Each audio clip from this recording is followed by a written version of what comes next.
The views and opinions of the hosts and guests are their own and do not necessarily reflect the views of the management and staff of Guardian Radio.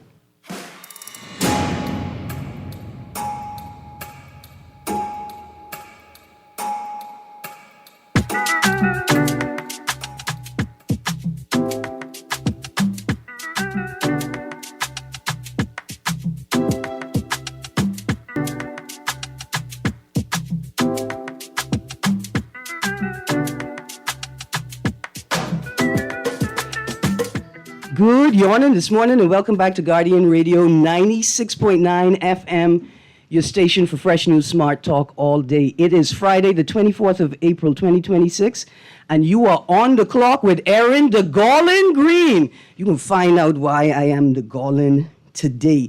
In fact, I have a feeling that maybe all of the authorities can find out why it's the Garland today after this interview with Bahamas National Trust. Now listen, this show is going to be packed with information. I know we are in the thick of election time and politics time, right?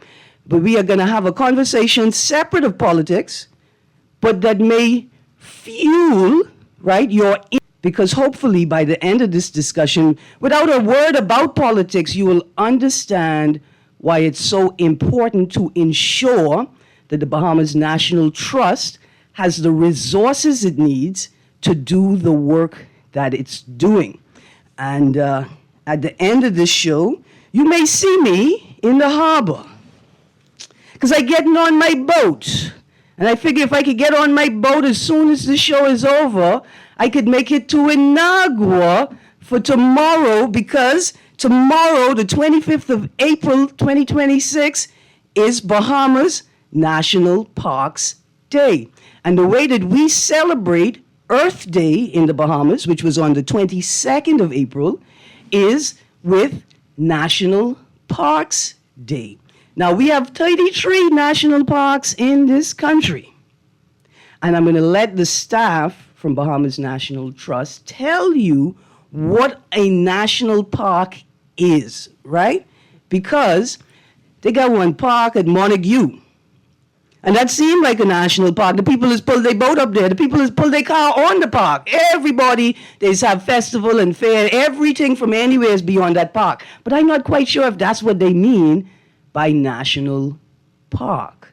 So I have joining me this morning Kimberly Knowles from Bahamas National Trust. She's going to introduce herself and tell us what role she plays at the trust. And then she's going to tell us why National Parks Day, a little bit about the parks, whether I could ride a seahorse or not.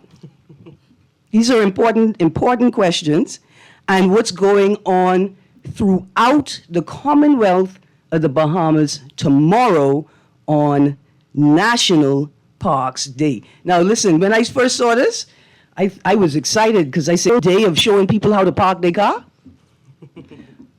Because that's how you do it. You have to focus on it for the whole day, how to park it, but that's not what they mean when they say National Park Day. Good morning, Ms. Knowles. How you doing? Morning. I'm wonderful. Thank you so much for having us here today. Good. So tell us, what do you do at BNT? So I'm a development officer, so I actually wear multiple different hats. But for today, I'm the event coordinator at the BNT. So we're talking a little bit about National Parks Day, why it's important. And, you raise the question of what is a national park, and talking about politics in that realm. The BNT, to start from the very beginning, was established as a non-governmental organization to protect the environment. All right. In the 1950s, 1960s, the Bahamian government was looking at the possibility of selling some islands in the Exumas to create national funds. And it was established that this particular area that they were trying to sell was incredibly important ecologically. So a group of concerned citizens came together and decided to build out the Bahamas National Trust as a non-governmental organization that could manage very important ecological areas. And that became the very first park, which is the Exuma Keys Land and Sea Park, which is actually the very first marine park in the world. So we are built to protect areas from any interference whatsoever in the future, to protect those important ecological spaces. And to be a national park, you have to come under the Bahamas national trust. Okay. Now, when you say important, who is it important to? Like, is it just the Bahamas? Because I have this thing, right? I have a petition, and as soon as I convince the mosquitoes to join my petition, it could wait. Because what you doing here in the Bahamas if you ain't prepared to protect the environment, right? But I would like to say to the world, right, that are parts of this environment, right, the geographic space, that are so important that this importance in parentheses is not just to the Bahamas, that this space is vital for The world. For the world. Correct. And the whatever it is the earth is doing, it can't do it without us. Correct. Yes, ma'am. So the importance of these parks is, number one, the Bahamas has a lot of mangrove forest. A lot of people don't know this, but mangroves are actually super carbon cleaners. So 1 acre of mangrove forest cleans as much carbon out of the air as about 10 acres of rainforest. Now, I want the other formula. How many acres of healthy mangrove do I need, right? Or how many acres of beach, right, does 1 acre of healthy mangrove protect? Boy, it depends on the ecological points there. So shorelines are actually not protected exclusively by mangroves. They're also protected by important sort of fauna that is on the shoreline. So sea oats, for example, with very, very deep roots, they protect shorelines and beaches. Okay. There's buttonwood, which is a quasi-mangrove, but it's not really a mangrove because it doesn't really grow in salt water, but it does protect shorelines and has those deep root systems that help as well. All right. Mangroves help by protecting sort of the flooding of areas. So, for example, Pinewood was a wetland with mangroves. Water wants to go where water wants to go. When you removed that wetland, water still wants to go there. Yeah. So that's what It's like those it's mangroves like love, protect right? from. Right, Yeah. exactly. So if you keep mangroves on shorelines, they protect flooding from the areas behind them. So that's why those are very, very, very important. And that's why we do all of the wonderful work that we do, continuing to protect different species. I mean, the Exuma Keys Land and Sea Park is really important because if you were to actually have that park as a no-take zone, it is a fish nursery. So it means that we could feed the entire Bahamas out of that. If we just left that one park alone and let fish breed there, you can find fish as far down as Cat Island, as far up as Bimini, that come from the Exuma Keys Land and Sea Park. So we can feed the entire Bahamas from the nursery that is that park and is that mangrove field. So maybe for environmentalists, for people who are concerned about the environment, maybe a great action would be to create a campaign to legislate, to create laws to recognize that that particular park, Exuma Land and Sea Park, is a no-take zone. And that's what it is. We've done that. Oh, we've done that. We've done that. We've got the laws in place. We've got everything going. It's all about enforcement, and it's about public support of us, and that we have there to be able to watch the areas. Obviously, you have a lot of different boats that come through there. Not everybody knows all of the rules exactly, so it's trying to disseminate that information to people, to get everybody with eyes on the water. If you're in the Exuma Keys Land and Sea Park, open your eyes, watch, see what people are doing. They're not allowed to fish. They're not allowed to take there. Make sure that doesn't happen. We're all supposed to be watching together. These parks are for Bahamians, and that's also why we do National Parks Day, right? Yeah. It's to get people inside the parks. These parks are protected for you, for Bahamians. That's what they are meant for. It's so that the same experience that I had as a child going to the Exumas or going to the retreat or going anywhere, my kids are still going to be able to have. My grandkids are still going to be able to have. We're still going to have that beautiful crystal clear water that the mangroves provide us. We're still going to have these beautiful old growth forests like primeval forest. We're still going to have these wonderful collections like we do at the retreat with our palm collection. So we're really trying to save spaces for the future and for future Bahamians so that we can have the same natural experience for generations to come.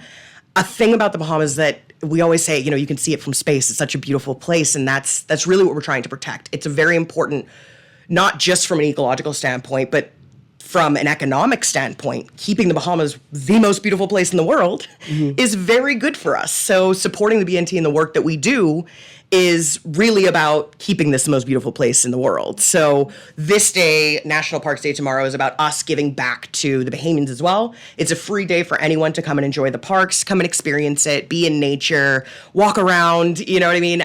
You get to do some activities. So, for example, at Primeval Forest National Park, 8 a.m., we've got yoga going on. There's guided tours. We've got pottery classes with Scotch bonnet. But listen, you are sliding too quickly through that list of activities.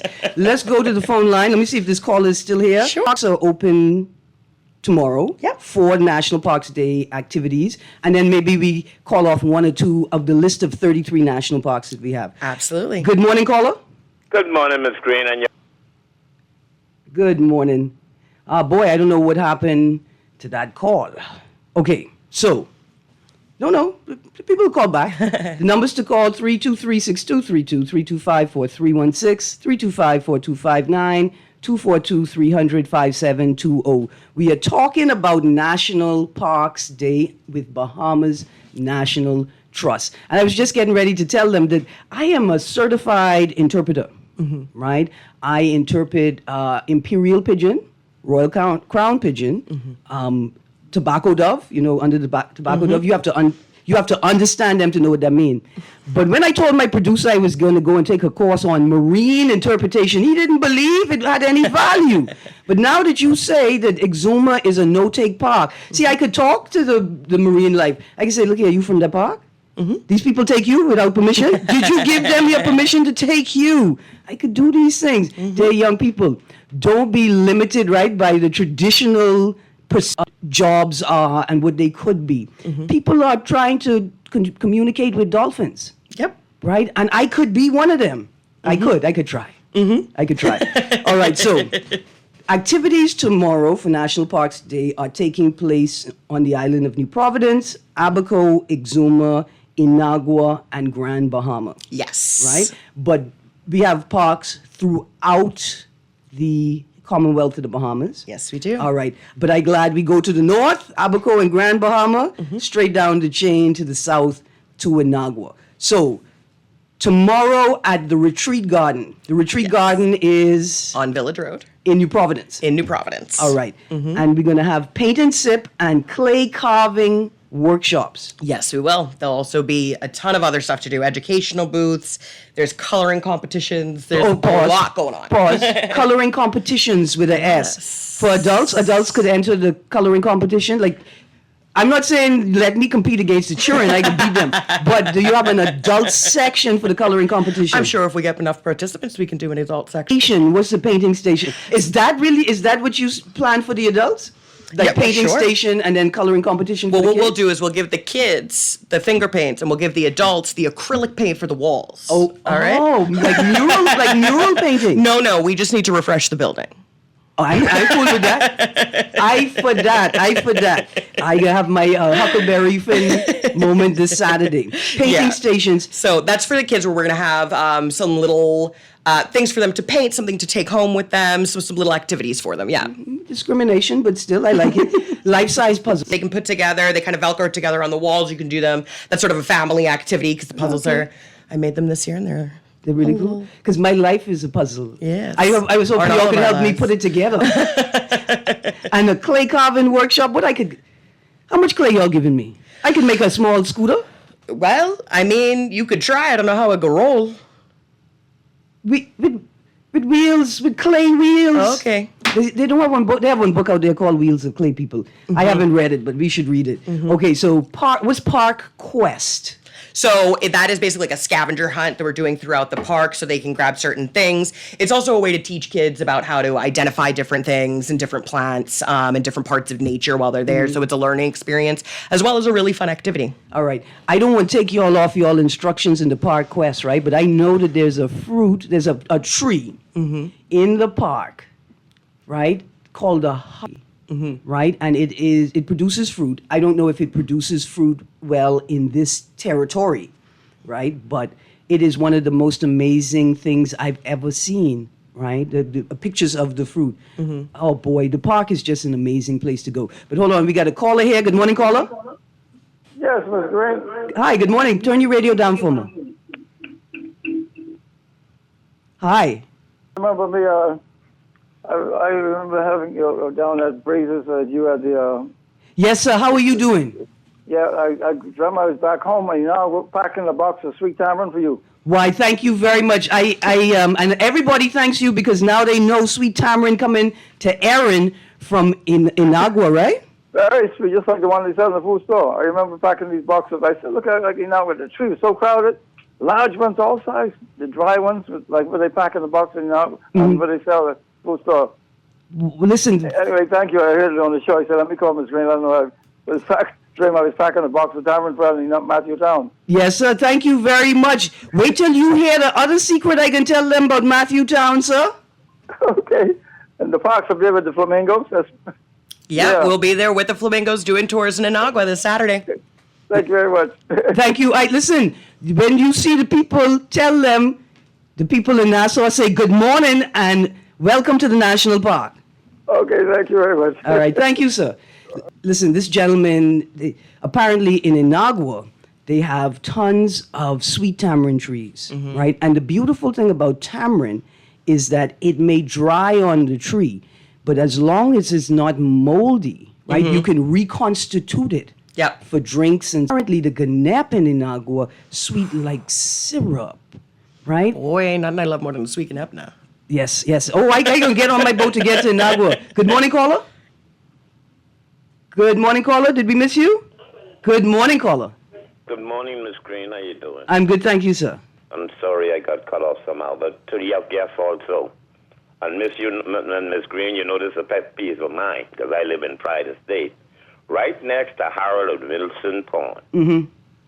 To your guests, I was there when I moved as the first resident down here, and I picked my house right on 39 feet across the road from Harold Pond. They call it Sparky's Pond now. But I was down there for Mr. Eric Carey was in charge of the Bahamas National Trust. Yeah, so what's the complaint? The complaint is, Miss Greene, I've been asking Mr. Carey from that time, and I asked the new guy this time, to come clean down this thing. When we first moved down here, Miss Greene, you could see the pretty ducks and birds and everything on the pond. The bushes around pond now has grown up where the bushes are reaching the lamp pole wires. Okay. I called BPL to come clear the wires. We cannot see the pond anymore. I asked the people from Bahamas National Trust if we could clean it down. They say don't touch it. Mr. Rick Fox is down here with tractors and everything to clean it. I told him don't touch it until we talk to the Bahamas National Trust. That's very important. I can tell you why, Sparky. Like this is, and thank you very much for the call, right? This is one example of what appears to be tension between human and nature, right? But it's not really tension between human and nature. I want to say that there are very legitimate reasons why BNT may have allowed the reeds, the rushes to grow so high. The ponds may be in a recovery period, right? Where they're allowing it to allow certain areas to recover.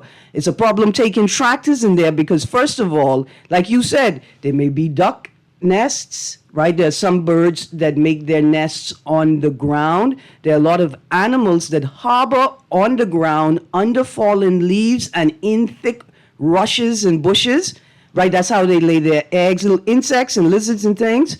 And so it's very important that you have like an ecological assessment of the area before you bring a tractor in. And just like a woman, just like a cat, you can't tell them where to have their baby. Right? And so last year there may have been breeding grounds to the west of your property. This year there may be breeding grounds to the east of your property, right?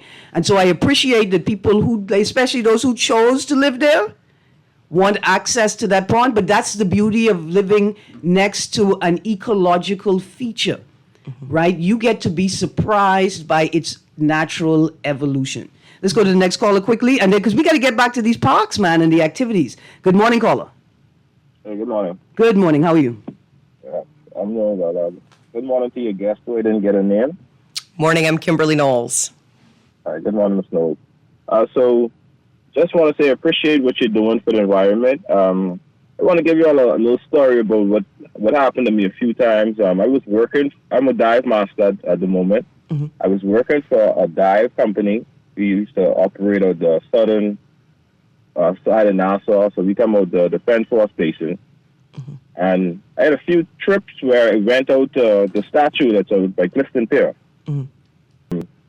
No, having a good time with the guests. The reef is kind of dead in the back there, but they get to see the statue, see a little bit of reef. And then all of a sudden you see this kind of purplish glare on top of the water. You look around, you come back up, all your gear are sticky with oil. Like, I don't know what's going on by Clifton Pier where they take the oil out from the boats, but they do have a leak in the back. We've been complaining about it, and I've had guests like all type of black thick oil in their hair. It's all over the gear. It's all over the boat. And the more we complain about it, we don't see anything happen about it. So something they all should look into.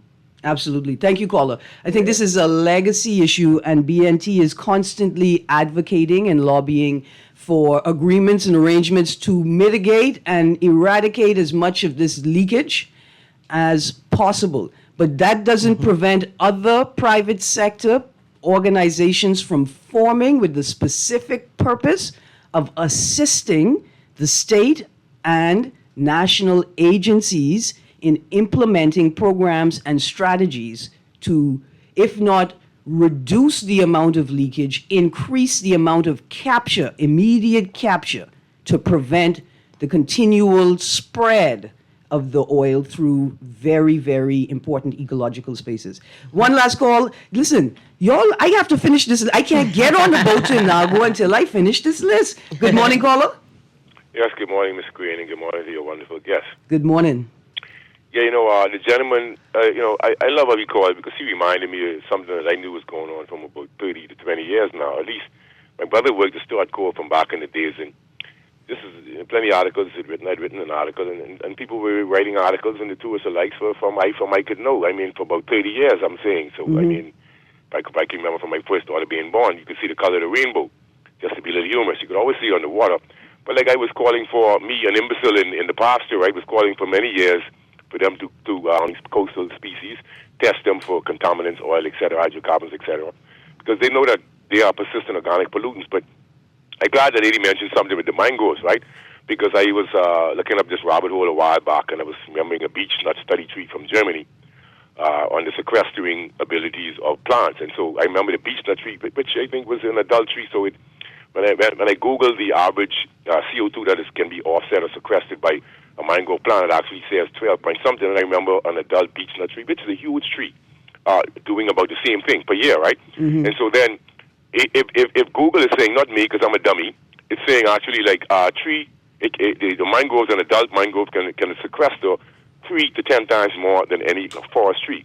So I'm wondering if the geniuses who are dealing with the carbon accounting and using the carbon model, if they are contemplating this, given the fact that they want to wholesale carbon credits at lower rates and then sell it as according to the market, and then you can sell it at higher rates. It's all about making money, and I'm wondering if they have this in mind. And so, I mean, it should be more money.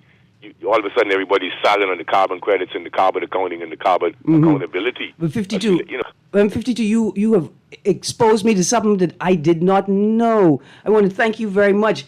I got stuck on it, 52. I could be honest with you. Did the caller just say that mango tree? That's documented that mango trees Mangrove. Mangroves. Yeah. Because I thought he said mango. No, 3 to 10 times. So that's why I was saying 1 acre of mangrove forest can clean as much as either 3 or to 10 acres of rainforest. Right. It's the same. It can clean the same amount of carbon out of the air because they are 3 to 10 times more efficient at carbon cleaning than forest trees. Right. See, we have this Bahamian doctor, Dr. Thane Campbell, and he works with a program. It's Deep Science Ventures, but essentially, it's a non-academic program that provides a PhD for people who essentially develop a solution to a problem that's sort of local, but that solution can be applied globally, right?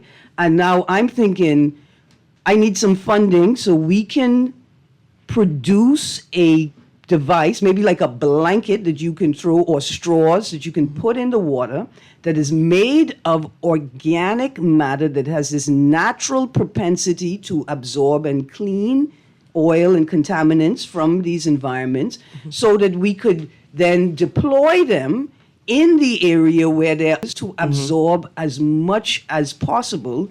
And then hopefully we could then turn those blankets or straws into a biofuel that then we could then burn to create energy. Amazing thing to do. I think that there are some products now that you can throw on top of oil spills that will absorb the oil. I mean, you're still creating waste in the ocean, but I think that it's less than just the oil itself. But there's definitely, I'll be honest with you, the technology when it comes to all of these things is advancing more rapidly than we can even imagine, right? Like the things that were happening 20 years ago are absolutely not what's going on now. So there was a bit of a lull over COVID with a lot of research, a lot of things like that, a lot of research being funded and being able to be carried out that we're now picking up back again after COVID, now that people can get back in the field, do more research and things like that. But the technology when it comes to environmental things and the ability to clean things up is just insane. And amazing. Because my Grammy tell me she's going to send me to school to learn how to clean, and I didn't know that was a real thing. But now I know. All right, so let's get back to the list of activities taking place over the weekend. Saturday, the 25th of April, National Parks Day. Yes. We are leaving the Retreat Garden with paint and sip, clay carving workshops, life-size puzzles, park quests, and then we go into the Exuma Keys Land and Sea Park, 9 a.m. to 4 p.m. all day, hiking, snorkeling. Yeah, absolutely. So anybody can roll up to Wardrick Wells. They'll be doing some scheduled guided tours, kind of depending on how many people they have there at the time. There's always some beautiful trails to hike on Wardrick Wells up to Boo Boo Hill. There's also some wrecks down in the back that are beautiful to see. So it's just a beautiful park to kind of walk around. I mean, the Exuma is why they call it Boo Boo Hill? Is that after a bird? I don't believe so. I think it's after a man. Okay. From long ago. Okay, no problem. Okay. You'll have to go to Exuma to get the full story. Listen, Exuma is on the way to Inagua. There you go. I plan on making a stop. Stop off. All right. We go into a break. I thought I was going to Abaco. We go into a break. When we get back from the break, we're going to be in Abaco for the birding experience. You guys stay tuned to On the Clock with Erin, Greene. The country is coming alive tomorrow, National Parks Day, across the archipelago. We'll be right back.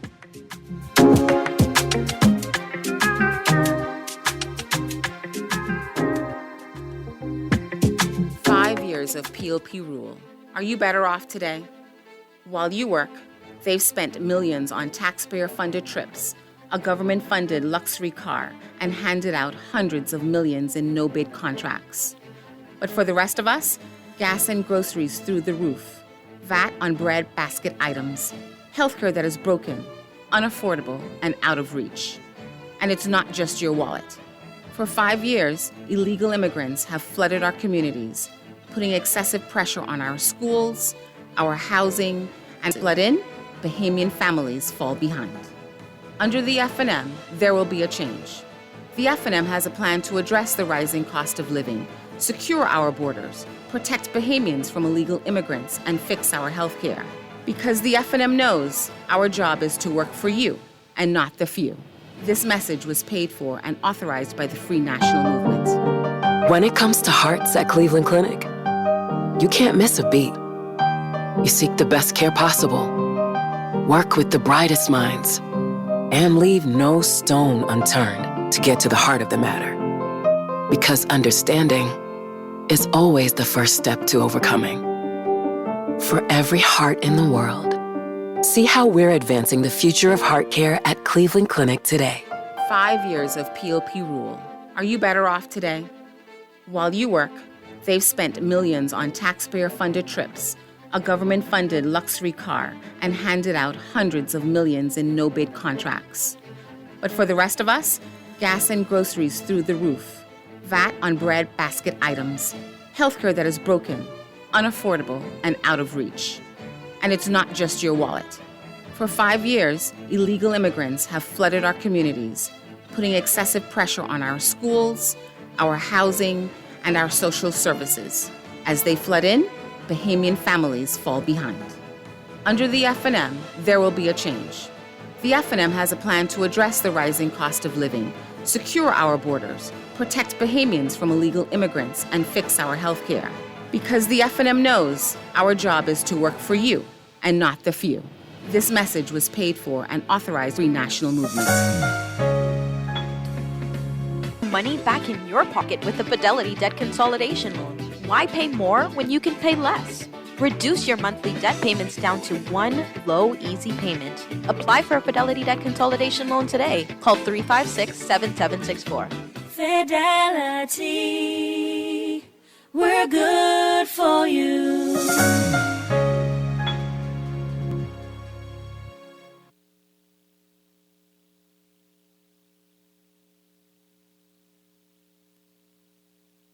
Bay, 7, Breakers Bay, 7, Liberty Bay, 7. Listen to bass. Rise up, Bahamas, and let your voices blaze. Stand up, Bahamas, come on, let's save the bass. God gave us this land, and this land we must save. Stand up, Bahamas, come on, let's save the bass. Our coalition's forming to stand up. Good morning and welcome back to On the Clock. I've got Kimberly Knowles from the Bahamas National Trust joining me. Y'all just heard that song, Save the Bays, I think it's called, by KB. See, that song is like, it's like the prequel to I'm a Boatman, right? Like, because the prequel is like the sequel, is it the sequel that came out?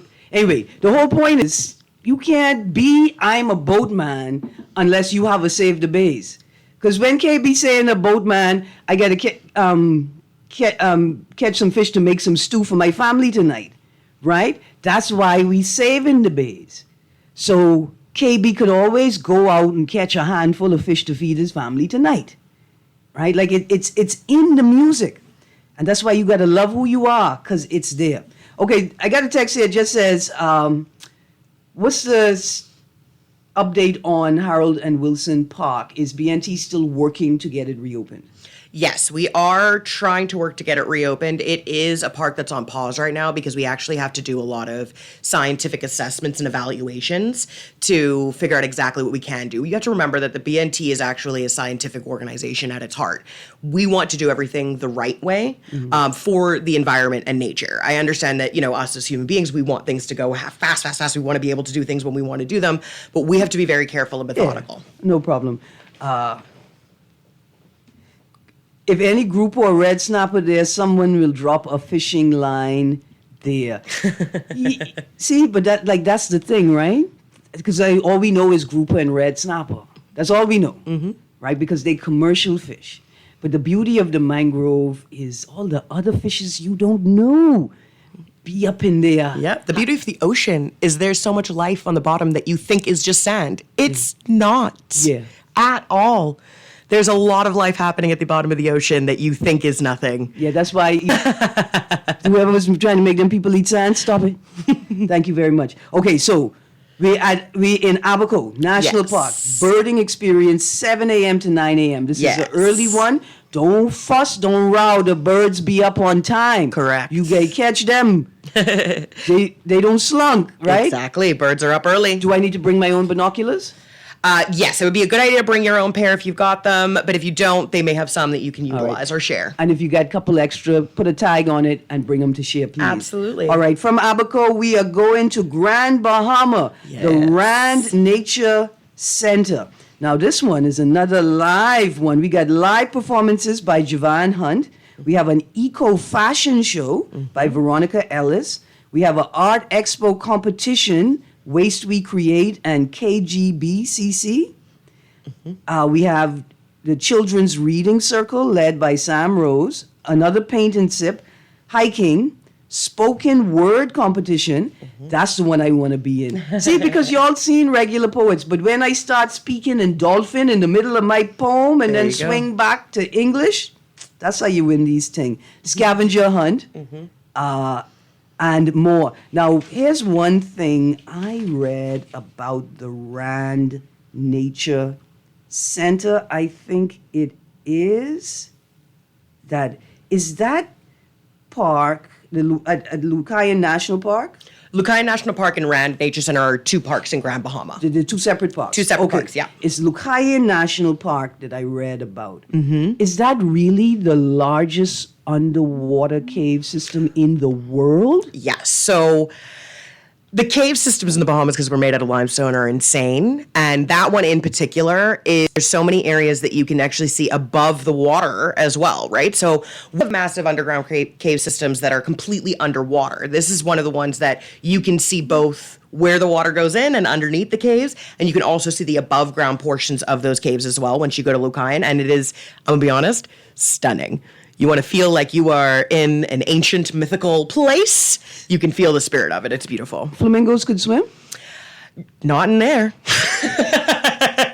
Like they can't get in, they can't get permission to go in? They can't get in there because a lot of it is small openings. Yeah. And those areas wouldn't have the krill that they necessarily like. Flamingos like shallow water where they can get the krill and plankton very easily from the bottom. Before you adopt a flamingo, you need to know what it needs. It is a special being. Mm-hmm. And technically, you cannot adopt a flamingo, so don't mind me. Correct. All right. So we're now in Grand Bahama, full of activities. And then from Grand Bahama, we're swinging back to Primeval Forest National Park, where we're going to have yoga at 8 a.m. Mm-hmm. There's a pottery class. Yes. That's exciting, right? But what's even more exciting is it's going to be led by Scotch Bonnet. Who is Scotch Bonnet? What is that? So she's a lovely woman that has helped us numerous times with her company Scotch Bonnet, and does some absolutely beautiful sort of ceramics where they use like leaf printing and nature within pottery. So it's just a really fun class, and they're actually free for everyone to enjoy at Primeval on Saturday. So they'll be every 2 hours starting at 10 a.m. Okay. I have a friend from Grand Bahama named Lisa Codella. She is an artist and she does ceramic work as well. But listen, Lisa, I was trying to give her the idea, but I think Scotch Bonnet have it. I need a container to put my heart in. And I want it to be a big goat pepper, right? Because you have to be able to get through the fire to get to my heart. Yes. But man, look here, Scotch Bonnet. I think that's going to be a great time. Snake handling? Yes. So we've got we'll have snake handling at the retreat with our usual snakes, our celebrities. And then we'll also have a Dasher coming out to Primeval Forest at 1 p.m. to do a snake handling workshop out there as well with our wonderful partners. All right. So from Woodyard to what to do if you are wearing a snake and he wants to come home with you. Yes. All right. The full 100. Okay. After Primeval Forest National Park, do they have like semi-caves? Do they have kind of... Yes. So Primeval is one of the more interesting terrestrial parks that we have because it's an old growth forest, and there's also caves down below where you can see where the previous 100,000 years ago water line was in the Bahamas, because there are actually fossilized shells in the walls. So you can clearly see what was the old Bahamas like hundreds of thousands of years ago in that park, which is why we call it Primeval. It's like primordial. One of the oldest areas, and it really is stunning. There's a lot of little sinkholes that you can look into. They've got beautiful plants growing in them. One of my favorites is the maidenhair fern that grows in there. What's a maidenhair fern? It is this very delicate, beautiful fern with these little heart-shaped leaves that grow within the walls and crevices of a lot of these sinkholes. So they grow out towards the light. So sometimes you look down in the sinkhole and there's these beautiful, delicate fern just sort of growing up towards you that are just stunningly beautiful. Amazing. Okay, we got a caller on the line, and then after the caller, we go into, I tell y'all it's a Garland, and I go into Nagua. Good morning, caller. Hey, guess how you doing? Good, thank you. How you do? Hey, man, I think you guys I'm very interested on the retreat where they are, right? But, now there's a but to this now. Don't throw no snake on me, because I guarantee we could have a falling out. No, man. I throw that, you put that snake around me, I ain't throwing that snake directly off of me. No, you can stand in the back, man. You can stand in the back. Don't worry about that. They're very... Keep your eye on him. Keep your eye on him. They're very... to this Bahamian thing where we don't like snakes. They're very sensitive. But cousin, let me tell you a quick story.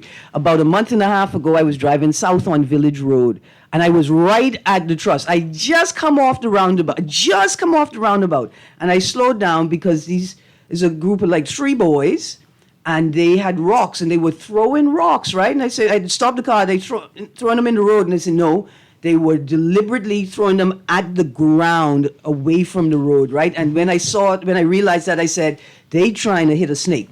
So I stopped my car, and I said, hey, guys, there's no need to be afraid of a snake, right? And then I could see him struggling with his fear, right? Because he's a big boy and he's not supposed to be afraid of nothing, right? But the second guy hadn't paused yet, right? So I said, you buy the trust, the snake, he just going about his business.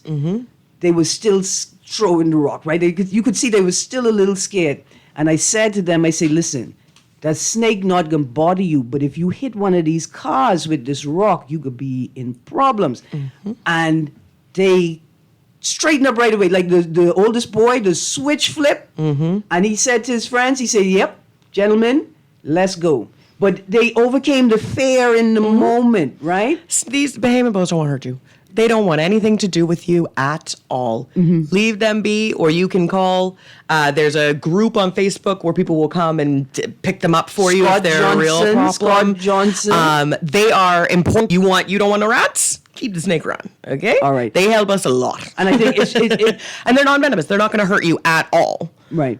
I think the biggest fear is for homeowners with small pets, like small dogs and cats. A lot of Bahamian boas are not large enough to eat any type of small dog. They a lot of them aren't even large enough to eat some of the rats I see in Blair. Too big. Listen, I'm going to tell you, I know one boy from Johnson Road. Listen, these rats getting so big. He's tiny, but I watch him eat 4 chicken one time. Don't say that. Don't say that. But yeah, there's nothing to be afraid of the Bahamian boa. No. I mean, I say the only thing to be afraid of is that maybe they want to come and live with you inside the house. They Because might your house musk on so you and nice. you smell a little funny. That's about it. Yeah, but your house nice. On our way to Inagua National Park. Yes. 9 a.m. to 3 p.m. All day. Let me read exactly what I saw on the flyer, ma'am. Bird walks 10 a.m. Flamingo tours every hour. Giveaways. Now, are you giving me a flamingo? I gonna walk the birds, then I gonna tour the birds, see which one I want, then I get a bird? No. No? We can't do that. And I'm pretty sure if you tried, Casper will come for you. He'll find you. That's our warden down in Inagua, and he is protect those flamingos like that's his children, boy. Now, I outrun ghosts in Inagua one time, you know. That's the only way I can call myself the Golem. Yeah, well, you can't outrun Casper. No, you can't. That's why you call him Casper, because he like ghosts. Boy?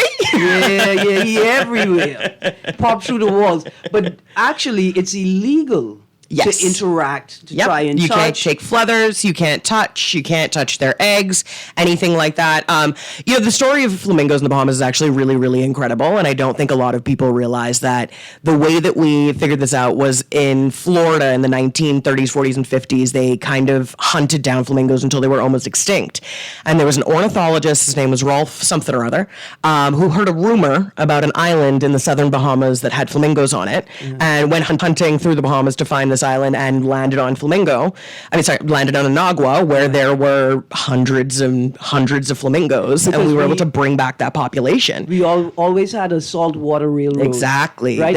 So I think it's Lake Rose or something like that was where he found them. And at that time in the 50s, 60s, there would have been maybe 100 flamingos left in all of the rest of the Caribbean.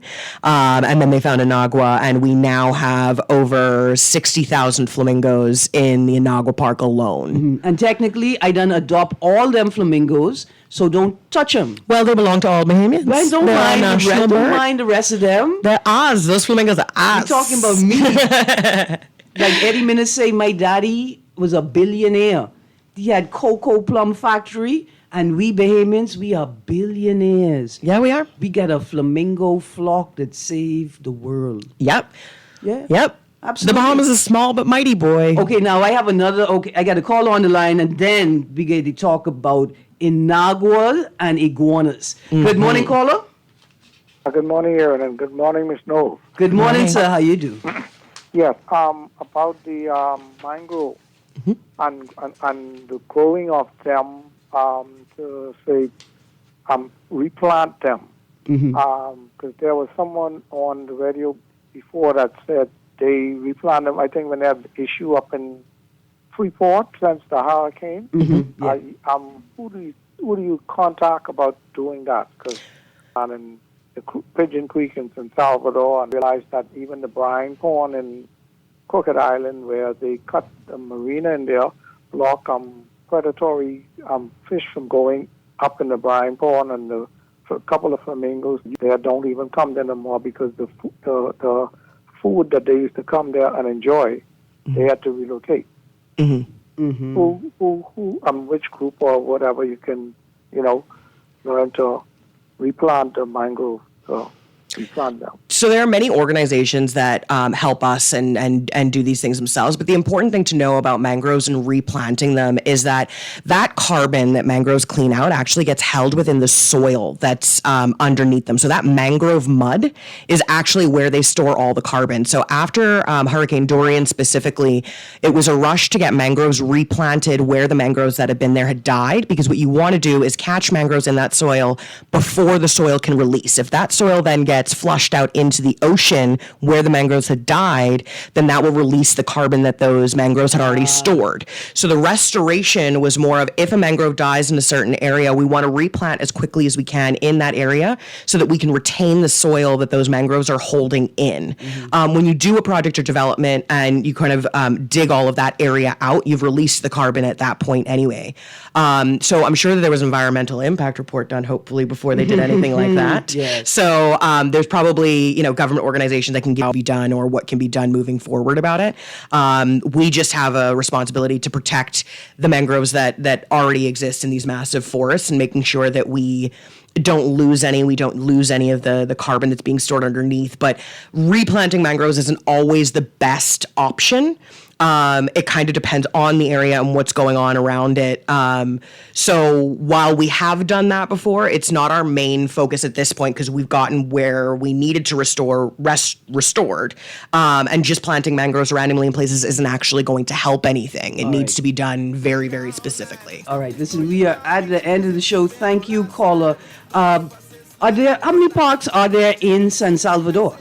5. We have 5 different national parks in San Salvador. West Coast Marine Park? Yep. Pigeon Creek National Park? Yep. And we also have the very special Kui, I like to call him, a very special iguana that only exists in San Salvador. It's a separate breed. We actually have that multiple places in the Bahamas where like a separate breed of iguana has developed because they've been on this one island for so many different generations that they've now become a subspecies. Kui iguana, that's what you call him? That's what I call him. His scientific name a little longer than that, but the end of it is Kui, and that's what I call him. All right, so listen, as we end the show, let me remind y'all, first of all, if you are on an island with a national park activity, go and take advantage. It's free, except for 2 of the sessions in the retreat, the carving and the paint and sip, have a cost attached to them. But I need you to read this article. BNT urges action as invasive iguana. And as soon as I heard them say green iguana, I said, what type of discrimination is this? Just because it's green, it's invasive? I mean, I'd be invasive. I'd be invading people's minds and thing, right? But you can't just say it's invasive because it's green. That ain't the reason why, hey. I mean, it's because the color of it is green, yeah. No, but I mean they could breed and spread all over the place. You never been from driving around in Florida and they got them dropping out the sky. I have one friend in Saba in the Dutch Caribbean islands, and she have an iguana that has come visit her every day. But she don't like iguanas. That's the problem. But here's what I'm saying. What's up with iguana and inagua? And Inagua don't got tons of iguana, you know. Because I believe it was a mistake at customs and immigration. Must be. How you get the N where the G supposed to be and the G where the N supposed to be? Iguanas belong in the Bahamas. If Inagua in the Bahamas, there you go. Iguanas should be in the Bahamas too. And we're going to protect everything we can in the Bahamas. Bahamas National Trust celebrates World Earth Day with our own National Parks Day. We have 33 national parks we need to protect, people. That we do. Everybody adopt a park and see what you could do to assist the national efforts. And if you want to help the BNTA on a daily basis, you can become a member. Just go on our website. You can click. It starts at $30 a year, and that can support the BNT. And membership has its privileges. Trust it does. me. Trust me. I can go, technically I can't go talk to a flamingo anytime I want, right? But I could go down to Inagua and organize a tour or affiliated agencies to do it. Anyway, you've been on the clock with Erin, the Garland Greene. Trust me, I done outrun one ghost in Inagua. Casper, you can't catch me. But I wouldn't make you chase me either. You guys have a great day. Thank you, Kimberly. Thank you. We fighting for the rich, we fighting for the poor. The following is a paid political message. Kalani, whoa, hey, Kalani, oh, the future is brighter. Oh, vote for MacGyver, hey, 'cause she is a fighter.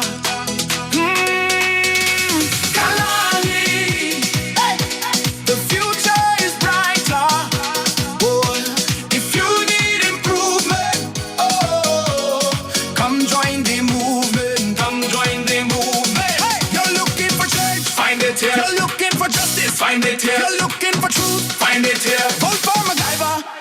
She's here for you. See everybody in Kalani. Change is here. Hey. Hands in the air. See everybody in Kalani. Vote for MacGyver. She is a fighter.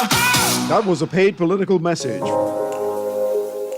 Love the show? Want to give your support? Become a sponsor today. Call 302-2300. 302-2300. Become a sponsor on Guardian Radio 96.9 FM. Fresh news, smart talk, all day.